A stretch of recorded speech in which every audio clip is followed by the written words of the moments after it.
Hello दोस्तों, चौर से एग्री क्लासेस में आप सभी का स्वागत करता हूँ। आशा करता हूँ स्वस्थ होंगे, मस्त होंगे और अच्छे से तैयारी कर रहे होंगे। आज हमारा टॉपिक रहेगा उत्तर प्रदेश का भौगोलिक, यानी कि उत्तर प्रदेश का भूगोल कैसा है, ये हमारा आज टॉपिक रहेगा। तो इसकी पिछली वाली क्लास में हम बात किए थे उत्तर प्रदेश का लिंगानुपात और उत्तर प्रदेश की साक्षरता के बारे में बात किया था और धर्म आधारित जनसंख्या पे बात किया था। तो आज हमारा जो उत्तर प्रदेश का भूगोल है उसे जानेंगे। तो देरी ना करते हुए वीडियो को स्टार्ट करते हैं।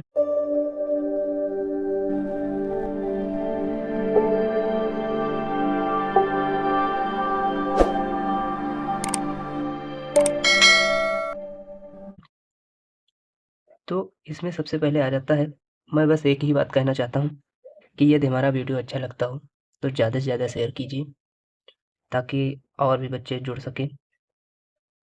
और शेयर कीजिए, कमेंट कीजिए, लाइक कीजिए और यदि हमारे चैनल पे नए हो तो प्लीज़ सब्सक्राइब कर दीजिए, इतनी रिक्वेस्ट है। तो अब बात करते हैं उत्तर प्रदेश की पश्चिमी सीमा कौन बनाता है। तो वो उत्तर प्रदेश की पश्चिमी सीमा जो है ना, यमुना नदी बनाती है। यमुना नदी बनाती है।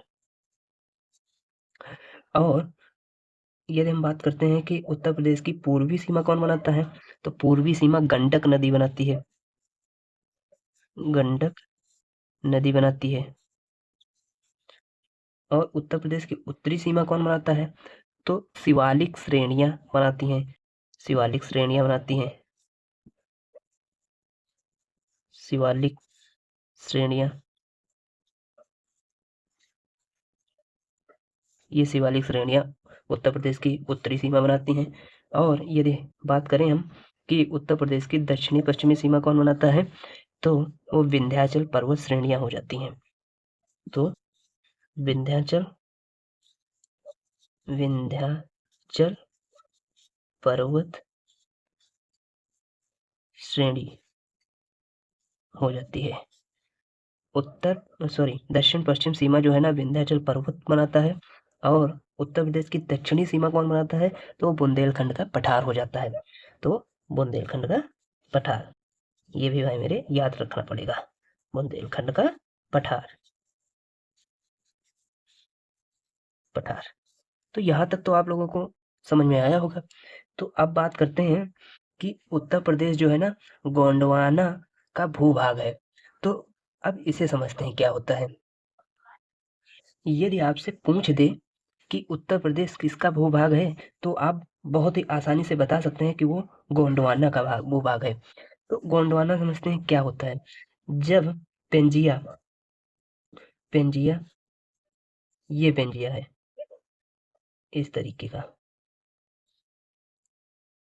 इसे बड़ा बना लेते हैं। ये पेंजिया, इसे ऊपर वाले को कहते हैं अंगारा लैंड। अंगारा लैंड, लैंड या लॉरेंसिया, या लॉरेंसिया कहते हैं। ठीक। और इस नीचे वाले को, ये अलग हो रहा है, पेंजिया जो अलग हो रहा है, और इस नीचे वाले को गोंडवाना लैंड कहते हैं। गोंडवाना लैंड। इस गोंडवाना लैंड पर इस गोंडवाना लैंड पर आपका दक्षिण अमेरिका आ जाता है। दक्षिणी अमेरिका, अमेरिका। और आपका अफ्रीका आ जाता है, अफ्रीका। और इस पे आ जाता है मेडागास्कर, मेडागास्कर। और इस पे आ जाता है प्रायद्वीपीय भारत भी आ जाता है। जब हमारा भारत गोंडवाना लैंड में आता है तो हम कह सकते हैं कि यूपी भी गोंडवाना का भूभाग है, यानी कि प्रायद्वीपीय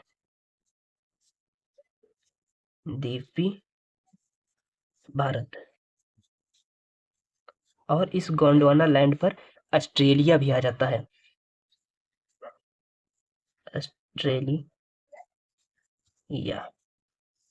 तो आप समझ गए होंगे कि यूपी गोंडवाना का भूभाग क्यों है, क्योंकि हमारा भारत जो है ना, वो गोंडवाना लैंड पर आता है।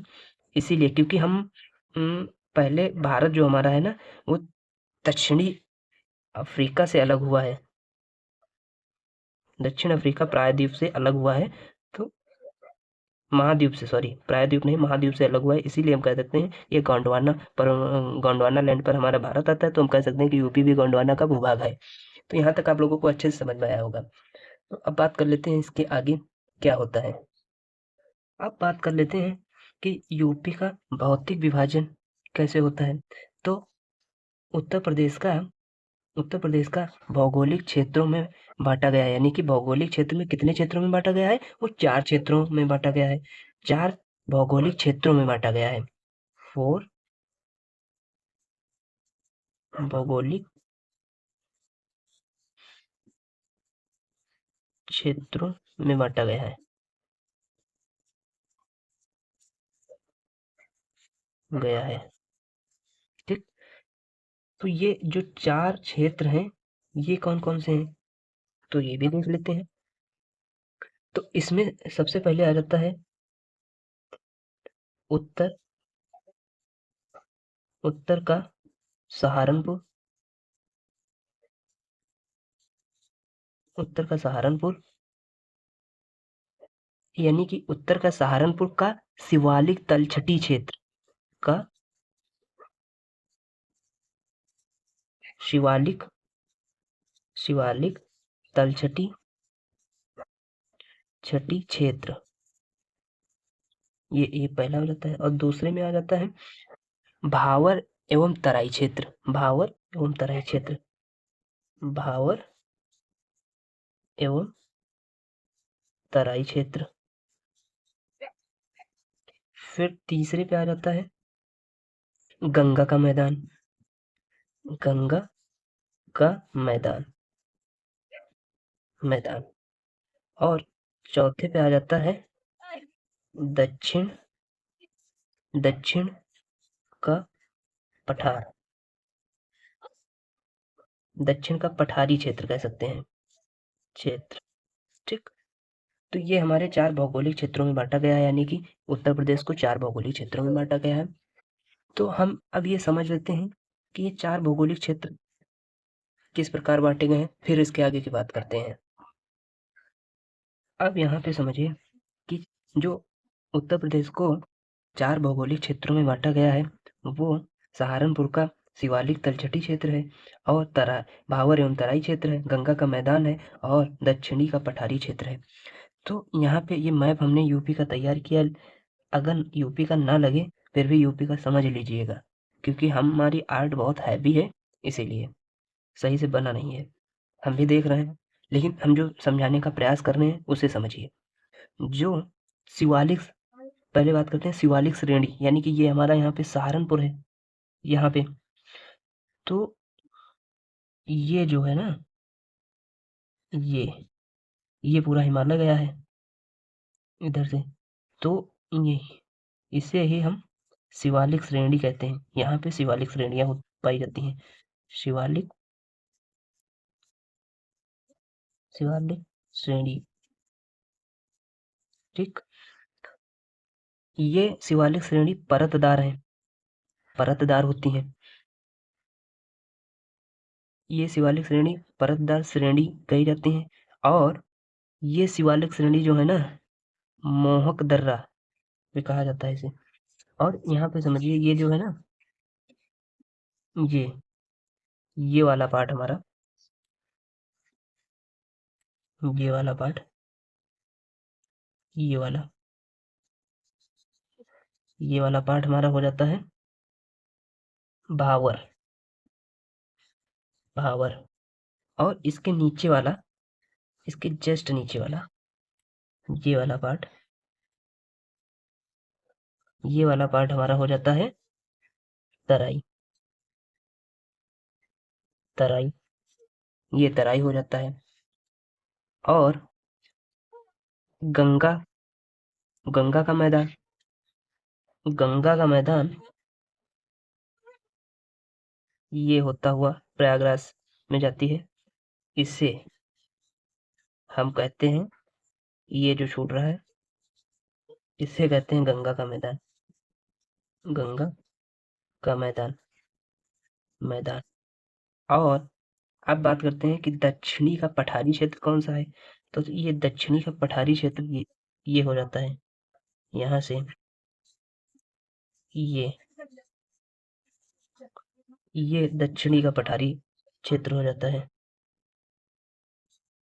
दक्षिण का पठारी क्षेत्र। तो यहाँ तक तो आप लोगों को बहुत ही अच्छे से समझ में आया होगा। तो अब बात कर लेते हैं यूपी में यानी कि उत्तर प्रदेश में किस किस जिले में कहाँ पे गंगा का मैदान है, कहाँ पे दक्षिण का पठारी क्षेत्र है, कहाँ पे भावर है उत्तराई। हम बात करते हैं कि उत्तर प्रदेश में पहले हेडिंग बना लीजिए कि सहारनपुर का शिवालिक तलछटी क्षेत्र। तो अब बात कर लेते हैं कि उत्तर प्रदेश में ये शिवालिक श्रेणी कहाँ पाई जाती है। तो सहारनपुर सहारनपुर सहारनपुर में मिलती हैं। तो इस सहारनपुर में शिवालिक श्रेणी की प्रमुख चोटियां कौन कौन सी हैं, ये भी लिख लीजिए। शिवालिक शिवालिक श्रेणी श्रेणी की प्रमुख चोटियां चोटियां। तो इसमें पहले आ जाता है अमसोठ अमसोठ ये शिवालिक श्रेणी की चोटी है। और बहनसिया आ जाता है बहनसिया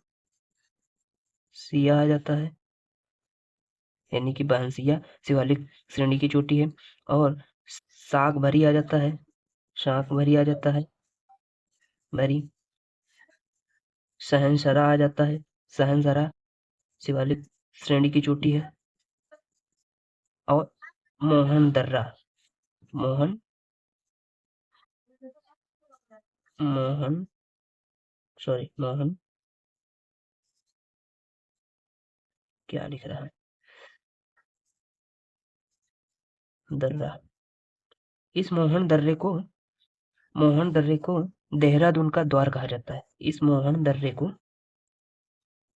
देहरादून का देहरादून का द्वार द्वार कहा जाता है। तो ये तो रही सहारनपुर में शिवालिक श्रेणी की प्रमुख चोटियां। और अब बात कर लेते हैं भावर एवं तराई क्षेत्र पे। नंबर 2 है जो अब हेडिंग बना लीजिए भावर एवं तराई क्षेत्र। नंबर 2 हेडिंग है इसकी। तो इस पे हम बात करते हैं कि सबसे पहले समझते हैं भावर क्या होता है और तराई क्षेत्र क्या है। तो यहाँ पे आप समझ लीजिए कि ये एक कोई चोटी है पहाड़ की। ये ठीक ये कोई पहाड़ की चोटी है। ये ग्लेशियर से कोई नदी निकलती है। इस पहाड़ की चोटी से होते हुए ऐसे समतल में चली जाती है यानी कि मैदानी क्षेत्र में चली जाती है। तो अब यहाँ पे बात समझिए ये जो नदी है ये नदी इस नदी का बहाव बहाव तीव्र होगा और ये चोटी इस चोटी से एक बहती हुई नदी निकलती है और इस नदी का बहाव तीव्र होगा। जब तीव्र होगा तो इसके इस चोटी के नीचे यहाँ पे बड़े बड़े कंकड़ पत्थर जम जाएंगे कि नहीं। तो जब बड़े बड़े कंकड़ पत्थर जम जाएंगे बड़े बड़े बड़े बड़े कंकड़ कंकड़ पत्थर पत्थर जम जाएंगे। तो यहाँ पे यहाँ पे जहाँ पे कंकड़ पत्थर जम जाएंगे इसको हम भावर क्षेत्र कहते हैं। ये भावर प्रदेश कहते हैं। इसको हम भावर क्षेत्र या प्रदेश कहते हैं। ठीक या प्रदेश कहते हैं। और इसी के आगे ये नदी वैसे बहते हुए जाएगी।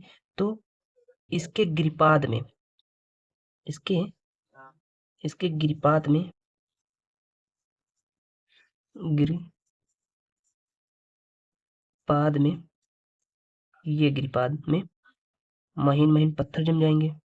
महीन-महीन बहा के लाएगी कुछ नदी है। तो इसे हम इस महीन अवसाद जब जमा होगा इसी को हम तराई क्षेत्र कहते हैं। तराई क्षेत्र, इसी को हम तराई क्षेत्र कहते हैं। ये हमारा भावर क्षेत्र हो गया। तो आशा करता हूँ आप लोगों को समझ में आया होगा। तो अब बात कर लेते हैं, एक लिख लेते हैं इस के पॉइंट के बारे में। बात करते हैं कि भावर क्षेत्र। भावर क्षेत्र उत्तर प्रदेश में कहाँ तक इसका विस्तृत हुआ है? तो यह उत्तर प्रदेश का भावर क्षेत्र सहारनपुर से और कुशीनगर तक इसका विस्तृत हुआ है। कुशीनगर तक यह क्षेत्र फैला है, यह विस्तृत है। अब बात कर लेते हैं इसकी लंबाई कितनी है। पश्चिम में यह क्षेत्र 34 किलोमीटर चौड़ा है। लंबाई नहीं, इस चौड़ाई है। चौड़ाई है, यानी कि पश्चिम से 34 किलोमीटर चौड़ा है ये भावर क्षेत्र। और इसमें बात कर लेते हैं कि यह मिट्टी उपजाऊ होती है कि नहीं। तो जब अभी हमने बताया कि यहाँ पे बड़े-बड़े कंकड़ पत्थर जमा हो जाते हैं, तो यह मिट्टी उपजाऊ नहीं है, यानी कि कृषि के योग्य नहीं है। बड़े-बड़े कंकड़ पत्थर होने के कारण कंकड़ पत्थर होने के कारण भूमि उपजाऊ नहीं है।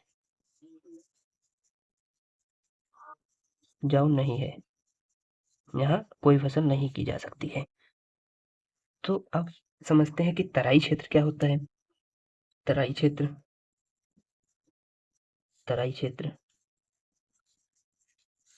तो तराई क्षेत्र में जो है ना, इस भूमि का निर्माण महीन अवसादों से होता है। इस भूमि का निर्माण महीन अवसादों से होता है और सादों से होता है, ठीक। और इस क्षेत्र का निर्माण भावर क्षेत्र के समानांतर दक्षिण में होता है। ये बात इंपॉर्टेंट है, लिख लीजिए।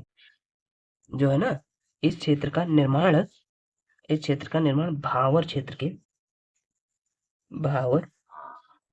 क्षेत्र के समानांतर दक्षिण में होता है। समानांतर दक्षिण में होता है। दक्षिण में होता है, ठीक। यहाँ तक तो समझ में आया होगा।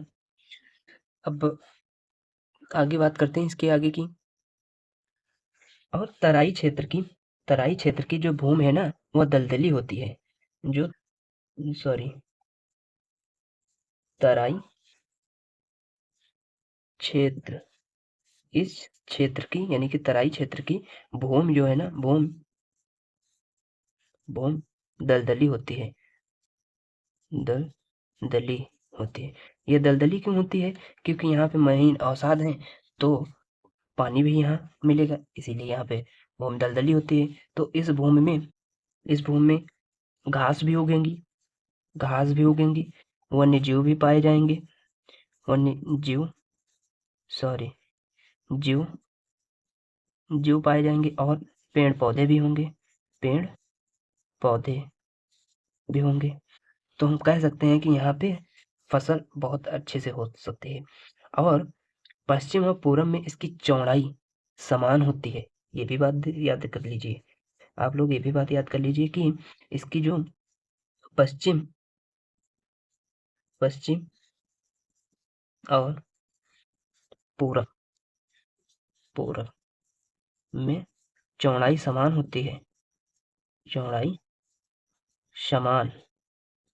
होती है। कितनी होती है चौड़ाई इसकी? तो 80 से 90 किलोमीटर इसकी चौड़ाई होती है।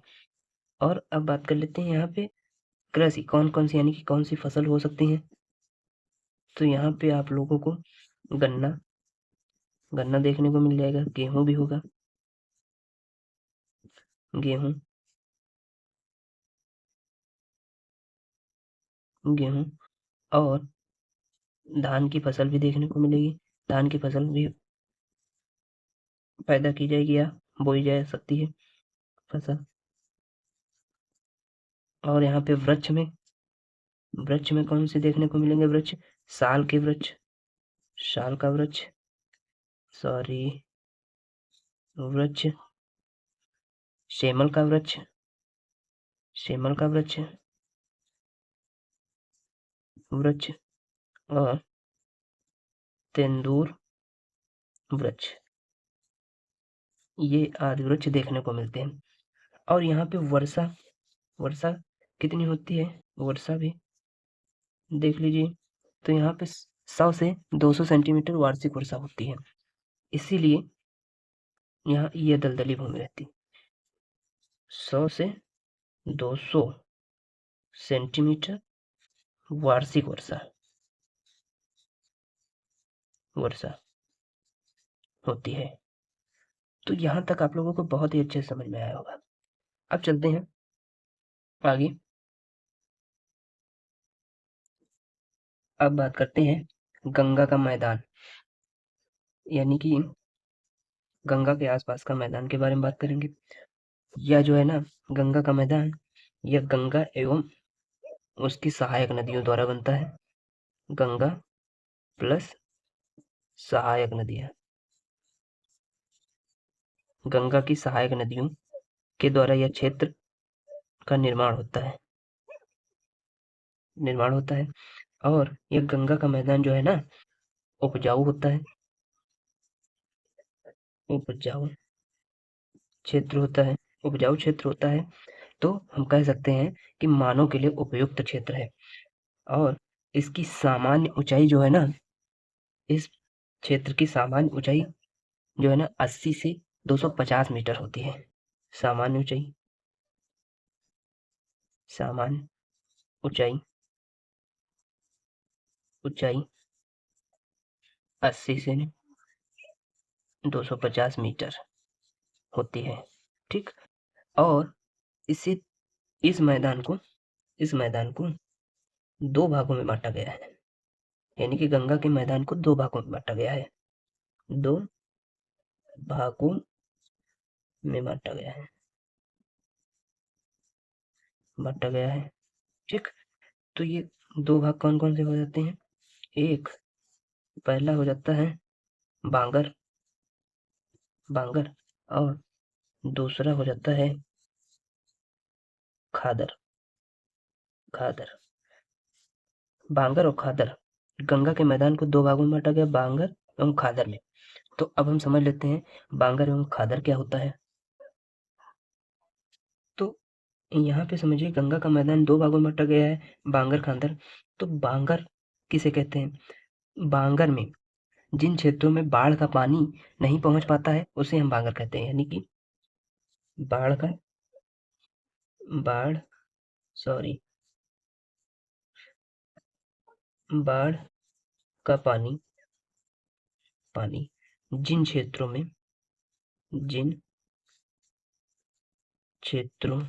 में नहीं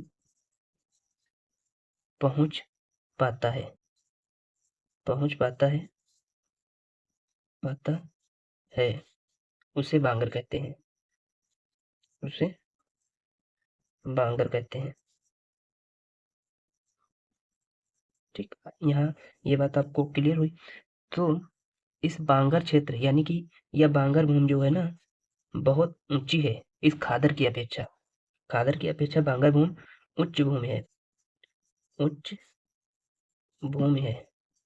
और ये यहाँ पे जब पानी नहीं पहुंच पाता है, तो ये कम उपजाऊ है, ये कम उपजाऊ मिट्टी हो जाती है, कम उपजाऊ क्षेत्र है। ठीक। ये आपको बांगर समझ में आ गया होगा। अब बात करते हैं खादर की। खादर में जो है ना, जिन क्षेत्रों में जिन क्षेत्रों में जिन क्षेत्रों में आसानी आसानी से बाढ़ का पानी पहुंच जाता है पहुंच जाता है उसे हम खादर कहते हैं। और इस खादर क्षेत्र में नवीन मिट्टी आती है, क्योंकि जब बाढ़ का पानी आता है तो नवीन मिट्टी भी आएगी। तो यहाँ पे नवीन मिट्टी पाई जाती है। नवीन मिट्टी पाई जाती है।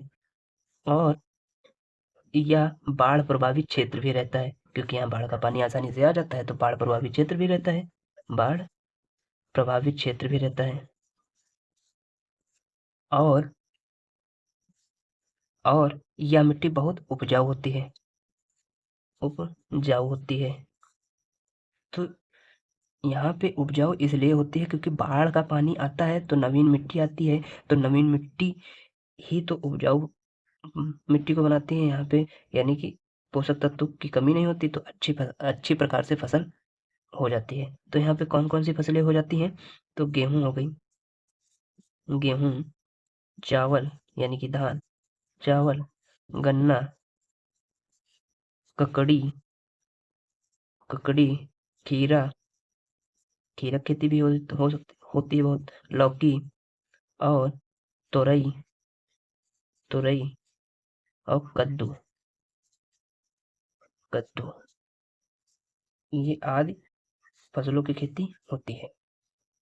तो यहाँ तक आप लोगों को बहुत अच्छे से समझ में आया होगा। अब इसके आगे बात करेंगे गंगा यमुना के बीच का क्षेत्र, यानी कि दोआब क्षेत्र के बारे में बात करेंगे। तो आज के लिए बस इतना ही रखते हैं, मिलते हैं नेक्स्ट क्लास में। तब हम इसके गंगा यमुना का दोआब क्षेत्र पढ़ेंगे, क्योंकि हमारा जो है ना गंगा का मैदान अभी हमारा समाप्त नहीं हुआ है। इसको हम आगे की क्लास में करते हैं, क्योंकि अब ज़्यादा समय हो चुका है। तो आज के लिए बस इतना ही, मिलते हैं नेक्स्ट क्लास में। तो यदि हमारा वीडियो अच्छा लगा हो या सेशन अच्छा लगा हो तो ज़्यादा से ज़्यादा शेयर कीजिए। यदि हमारे चैनल पर नए हो तो प्लीज़ सब्सक्राइब चैनल और लाइक कमेंट शेयर कीजिए। तो आज के लिए बस इतना ही, मिलते हैं नेक्स्ट वीडियो में। जय हिंद, जय भारत।